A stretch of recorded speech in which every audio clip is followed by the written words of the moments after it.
തമിഴ്നാട് രാഷ്ട്രീയവും സിനിമയും തമ്മിലുള്ള പൊക്കിൾക്കൊടി ബന്ധത്തിന് പതിറ്റാണ്ടുകളുടെ പഴക്കമുണ്ട്.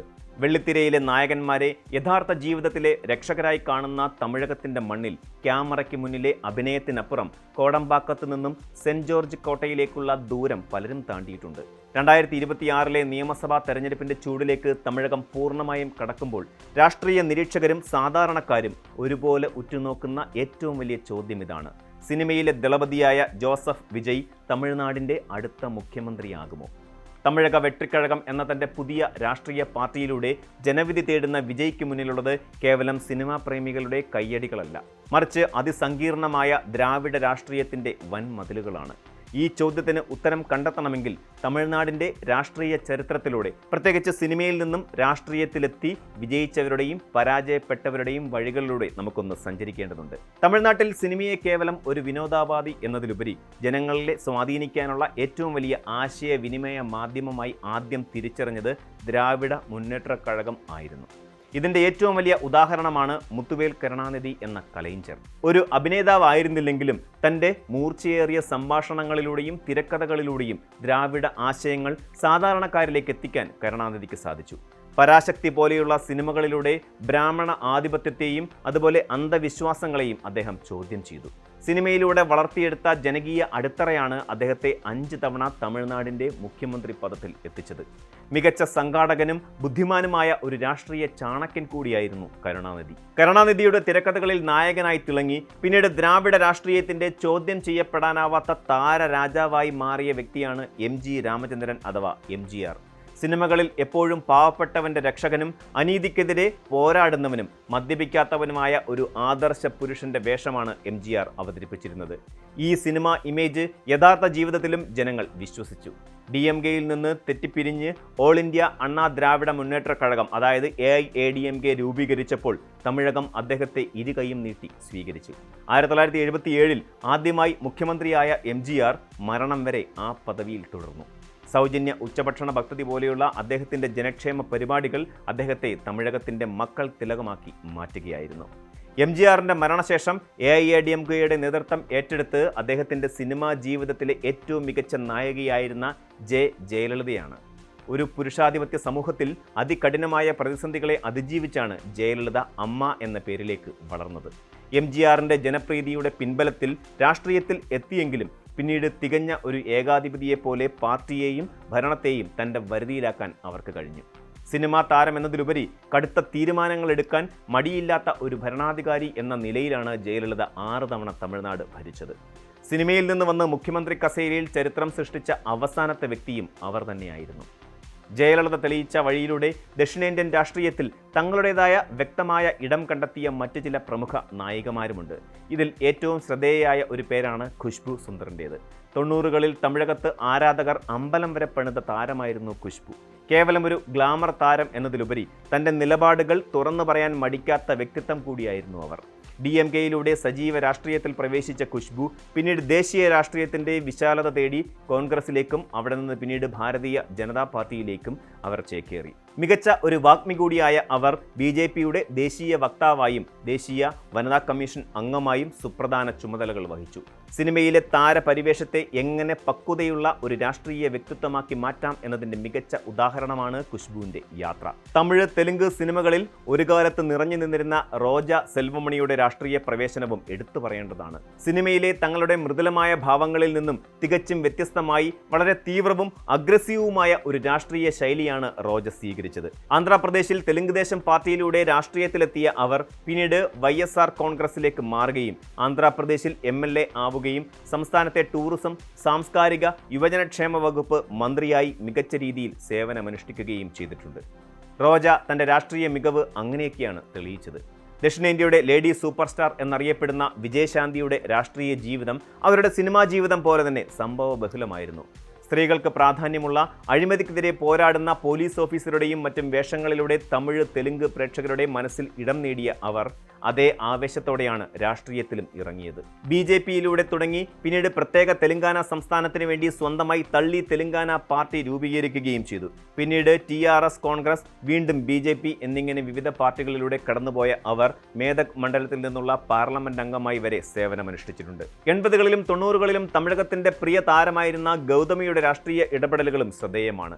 നീണ്ട കാൽ നൂറ്റാണ്ടോളം BJP-യുടെ ഭാഗമായിരുന്ന അവർ സാമൂഹിക വിഷയങ്ങളിലും പാർട്ടി വേദികളിലും സജീവമായിരുന്നു. പിന്നീട് BJP വിട്ട് അടുത്തിടെ AIADMK-യിൽ ചേർന്ന ഗൗതമിയുടെ യാത്ര ദ്രാവിഡ രാഷ്ട്രീയത്തിലെ മാറുന്ന സമവാക്യങ്ങളെയാണ് സൂചിപ്പിക്കുന്നത്. സിനിമയിലെ താരത്തിളക്കം മാത്രം പോരാ, രാഷ്ട്രീയത്തിൽ പിടിച്ചു നിൽക്കാൻ എന്ന് തെളിയിച്ചവരാണ് തമിഴ്നാട്ടിലെ മറ്റ് പല പ്രമുഖ നടന്മാരുടെയും അനുഭവം. ഇതിൽ ഏറ്റവും ശ്രദ്ധേയമായത് ക്യാപ്റ്റൻ എന്ന് വിളിക്കപ്പെടുന്ന വിജയകാന്തിന്റെ രാഷ്ട്രീയ പ്രവേശനമാണ്. 2005-ൽ ദേശീയ മുർപോക്ക് ദ്രാവിഡ കഴകം, അതായത് DMDK എന്ന പാർട്ടി രൂപീകരിച്ച വിജയകാന്ത് തുടക്കത്തിൽ വലിയൊരു രാഷ്ട്രീയ കൊടുങ്കാറ്റായി മാറിയിരുന്നു. 2011-ലെ നിയമസഭാ തെരഞ്ഞെടുപ്പിൽ AIADMK-യുമായി സഖ്യമുണ്ടാക്കി മത്സരിച്ച അദ്ദേഹം കരുണാനിധിയുടെ DMK-യെ പിന്നിലാക്കി പ്രധാന പ്രതിപക്ഷ നേതാവായി മാറുകയായിരുന്നു. എന്നാൽ പിന്നീട് വന്ന തിരഞ്ഞെടുപ്പുകളിൽ സഖ്യങ്ങൾ തെരഞ്ഞെടുക്കുന്നതിൽ വന്ന പിഴവുകളും അദ്ദേഹത്തിന്റെ മോശം ആരോഗ്യനിലയും പാർട്ടിയുടെ തകർച്ചയ്ക്ക് കാരണമായി. സിനിമയിലെ ആക്ഷൻ ഹീറോ പരിവേഷം അദ്ദേഹത്തിന് മികച്ചൊരു തുടക്കം നൽകിയെങ്കിലും ദീർഘകാല രാഷ്ട്രീയ തന്ത്രങ്ങളുടെ അഭാവം മൂലം ഒരു മുഖ്യമന്ത്രി എന്ന നിലയിലേക്ക് വളരാൻ ക്യാപ്റ്റന് കഴിഞ്ഞില്ല. ഉലകനായകൻ കമൽഹാസന്റെ രാഷ്ട്രീയ പ്രവേശനം മറ്റൊരു ഉദാഹരണമാണ്. മക്കൾ നീതിമയം എന്ന പാർട്ടി രൂപീകരിച്ച് വലിയ വാഗ്ദാനങ്ങളുമായി അദ്ദേഹം തെരഞ്ഞെടുപ്പ് ഗോതയിൽ ഇറങ്ങിയെങ്കിലും തമിഴ്നാട്ടിലെ സാധാരണ വോട്ടർമാരുമായി ഒരു വൈകാരിക ബന്ധം സ്ഥാപിക്കാൻ അദ്ദേഹത്തിന്റെ രാഷ്ട്രീയ ശൈലിക്ക് കഴിഞ്ഞില്ല. അഴിമതി വിരുദ്ധതയും നഗര കേന്ദ്രീകൃതമായ വിഷയങ്ങളുമായിരുന്നു അദ്ദേഹത്തിന്റെ പ്രധാന അജണ്ടകൾ. എന്നാൽ ദ്രാവിഡ പാർട്ടികളുടെ വേരുകൾ ആഴ്ന്നിറങ്ങിയ ഗ്രാമീണ മേഖലയിൽ സ്വാധീനം ചെലുത്താൻ അദ്ദേഹത്തിന് കഴിഞ്ഞതുമില്ല. ഒടുവിൽ നിലനിൽപ്പിനായി മറ്റു വലിയ പാർട്ടികളുമായി സഖ്യത്തിലേർപ്പെടേണ്ട അവസ്ഥയിലേക്ക് അദ്ദേഹത്തിന്റെ പാർട്ടി എത്തിച്ചേർന്നു. ഏറ്റവും വലിയ നിരാശ നൽകിയത് ഒരുപക്ഷെ രജനീകാന്ത് ആയിരിക്കും. കാൽ നൂറ്റാണ്ടോളം നീണ്ട സസ്പെൻസുകൾക്കൊടുവിൽ 2017-ൽ ആത്മീയ രാഷ്ട്രീയം എന്ന മുദ്രാവാക്യവുമായി അദ്ദേഹം രാഷ്ട്രീയ പ്രവേശനം പ്രഖ്യാപിച്ചു. എന്നാൽ 2021-ലെ നിയമസഭാ തെരഞ്ഞെടുപ്പിന് തൊട്ടുമുമ്പ് ആരോഗ്യപരമായ കാരണങ്ങൾ ചൂണ്ടിക്കാട്ടി അദ്ദേഹം തന്റെ രാഷ്ട്രീയ തീരുമാനത്തിൽ നിന്ന് പൂർണ്ണമായും പിന്മാറുകയായിരുന്നു. ആരാധകരെ വലിയ രീതിയിൽ നിരാശപ്പെടുത്തിയ ഈ തീരുമാനം സിനിമയിലെ സൂപ്പർ ഹീറോ പരിവേഷം യഥാർത്ഥ രാഷ്ട്രീയത്തിലെ വെല്ലുവിളികൾ ഏറ്റെടുക്കാൻ പര്യാപ്തമല്ല എന്നതിൻ്റെ തെളിവായി മാറുകയായിരുന്നു. ശരത് കുമാർ, നെപ്പോളിയൻ തുടങ്ങിയ താരങ്ങളും രാഷ്ട്രീയത്തിൽ സ്വന്തമായി ഇടം കണ്ടെത്താൻ ശ്രമിച്ചിരുന്നു. ശരത് കുമാർ സ്വന്തമായി അഖില ഇന്ത്യ സമത്വ മക്കൾ കക്ഷി രൂപീകരിച്ച് കുറച്ചുകാലം പിടിച്ചു നിന്നെങ്കിലും ഒടുവിൽ 2024-ൽ തന്റെ പാർട്ടിയെ BJP-യിൽ ലയിപ്പിച്ചു. നെപ്പോളിയൻ DMK-യിലൂടെ രാഷ്ട്രീയത്തിൽ വന്ന് കേന്ദ്രമന്ത്രി വരെ ആയെങ്കിലും പിന്നീട് BJP-യിലേക്ക് മാറുകയും സജീവ രാഷ്ട്രീയത്തിൽ നിന്ന് അകലുകയും ചെയ്തു. ഈ ചരിത്ര പശ്ചാത്തലത്തിലാണ് 2026-ലെ തെരഞ്ഞെടുപ്പിൽ വിജയ് എന്ന സൂപ്പർ താരത്തിന്റെ കടന്നുവരവിനെ നാം വിലയിരുത്തേണ്ടത്. MGR-നോളമോ അതിൽ കൂടുതലോ ആരാധക വൃന്ദമുള്ള ഇന്നത്തെ തലമുറയുടെ താരമാണ് വിജയ്. എന്നാൽ മുൻഗാമികളിൽ നിന്ന് വ്യത്യസ്തമായി വളരെ കൃത്യമായ ആസൂത്രണത്തോടെയാണ് അദ്ദേഹത്തിന്റെ രാഷ്ട്രീയ പ്രവേശനം. അഭിനയ ജീവിതത്തിന്റെ ഏറ്റവും മികച്ച നിലയിൽ നിൽക്കുമ്പോൾ കോടികളുടെ പ്രതിഫലം വേണ്ടെന്ന് വെച്ച് തന്റെ 69ാമത്തെ സിനിമയോടെ അഭിനയം നിർത്തുകയാണെന്ന് അദ്ദേഹം പ്രഖ്യാപിച്ചു. പൂർണ്ണസമയ രാഷ്ട്രീയക്കാരൻ എന്ന നിലയിൽ ജനങ്ങളെ സമീപിക്കാനാണ് അദ്ദേഹം ശ്രമിക്കുന്നത്. തമിഴക വെട്രിക്കഴകം എന്ന പാർട്ടിയുടെ ആദ്യ സംസ്ഥാന സമ്മേളനത്തിൽ അദ്ദേഹം പ്രഖ്യാപിച്ച ആശയങ്ങൾ DMK-യെയും BJP-യെയും ഒരുപോലെ ലക്ഷ്യം വെച്ചിട്ടുള്ളതായിരുന്നു. അഴിമതിരഹിത ഭരണവും ജാതിമത ഭേദമന്യേയുള്ള സാമൂഹിക നീതിയുമാണ് അദ്ദേഹം മുന്നോട്ട് വയ്ക്കുന്നത്. യുവതലമുറയിലും സ്ത്രീകളിലുമാണ് അദ്ദേഹത്തിന്റെ പ്രധാന പ്രതീക്ഷ. എന്നാൽ വിജയ്ക്ക് മുന്നിലുള്ള ഏറ്റവും വലിയ തടസ്സം DMK എന്ന അതിശക്തമായ കേഡർ പാർട്ടിയും അവരുടെ അടുത്ത മുഖ്യമന്ത്രി സ്ഥാനാർത്ഥിയായി ഉയർത്തിക്കാട്ടപ്പെടുന്ന ഉദയനിധി സ്റ്റാലിനുമാണ്. നിലവിൽ തമിഴ്നാടിന്റെ ഉപമുഖ്യമന്ത്രിയായ ഉദയനിധി വിജയെ പോലെ തന്നെ സിനിമയിലൂടെ ജനകീയനായ വ്യക്തിയാണ്. റെഡ് ജയന്റ് മൂവീസ് എന്ന തന്റെ നിർമ്മാണ കമ്പനിയിലൂടെയും ശ്രദ്ധേയമായ വേഷങ്ങളിലൂടെയും അദ്ദേഹം യുവാക്കൾക്കിടയിൽ വലിയ സ്വാധീനമുണ്ടാക്കിയെടുത്തു. MK സ്റ്റാലിൻ്റെ മകൻ എന്ന നിലയിൽ DMK-യുടെ പാരമ്പര്യവും സംഘടനാ ശക്തിയും ഉദയനിധിക്ക് പിന്നിലുണ്ട്. സിനിമാ താരമെന്ന ഇമേജിനെ രാഷ്ട്രീയമായി എങ്ങനെ ഉപയോഗിക്കണമെന്ന് DMK-ക്ക് നന്നായി അറിയാം. സനാതന ധർമ്മത്തെക്കുറിച്ചിട്ടുള്ള വിവാദ പരാമർശങ്ങളിലൂടെ ദേശീയ തലത്തിൽ വരെ വാർത്തകളിൽ ഇടം നേടിയ ഉദയനിധി തീവ്ര ദ്രാവിഡ ആശയങ്ങളുടെ വ്യക്താവായാണ് സ്വയം അവതരിപ്പിക്കുന്നത്. വിജയ് അടുത്ത തമിഴ്നാട് മുഖ്യമന്ത്രിയാകുമോ എന്ന ചോദ്യത്തിന് ഒറ്റവാക്കിൽ ഉത്തരം പറയുക അസാധ്യമാണ്. ജനക്കൂട്ടത്തെ ആകർഷിക്കാൻ അദ്ദേഹത്തിന് തീർച്ചയായും കഴിയും. എന്നാൽ ആ ആൾക്കൂട്ടത്തെ വോട്ടാക്കി മാറ്റാൻ ബൂത്ത് തലത്തിൽ പ്രവർത്തിക്കുന്ന ശക്തമായ ഒരു സംഘടനാ സംവിധാനം അദ്ദേഹത്തിന് അത്യാവശ്യമാണ്. DMK ഭരണത്തോടുള്ള ഭരണവിരുദ്ധ വികാരം, അതുപോലെ AIADMKയിലെ നേതൃത്വ പ്രതിസന്ധി എന്നിവയെല്ലാം വിജയ്ക്ക് അനുകൂലമായ ഘടകങ്ങളാണ്. എങ്കിലും വേരുറച്ച ദ്രാവിഡ പാർട്ടികളുടെ വോട്ട് ബാങ്കിൽ വിള്ളൽ വീഴ്ത്തുക എന്നത് അത്ര എളുപ്പമുള്ള കാര്യമല്ല. അത് അതികഠിനമായ ഒരു ദൗത്യവുമാണ്. എങ്കിലും വേരുറച്ച ദ്രാവിഡ പാർട്ടികളുടെ വോട്ട് ബാങ്കിൽ വിള്ളൽ വീഴ്ത്തുക എന്നത് അത്ര എളുപ്പമുള്ള കാര്യമല്ല. അത് അതികഠിനമായൊരു ദൗത്യമാണ്.